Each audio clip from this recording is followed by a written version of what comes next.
جب آخری رخصت کے وقت انہوں نے حضرت امام زین العابدین علیہ السلام سے فرمایا کہ اے عزیز بیٹا،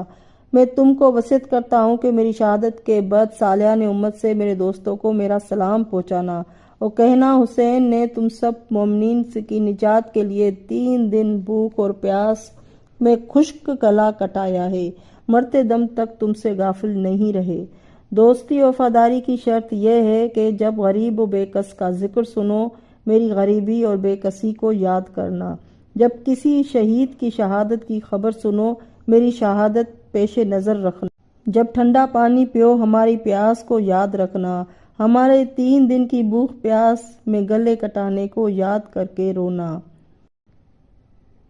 مومنین لکھا ہے کہ جس وقت امام زین العابدین علیہ السلام اپنے لٹے قافلے کو لے کر مدینہ میں داخل ہوئے تو اس وقت آپ کے عزیزوں سے 2 شخص بیمار تھے، ایک فاطمہ صغریٰ اور دوسرے محمد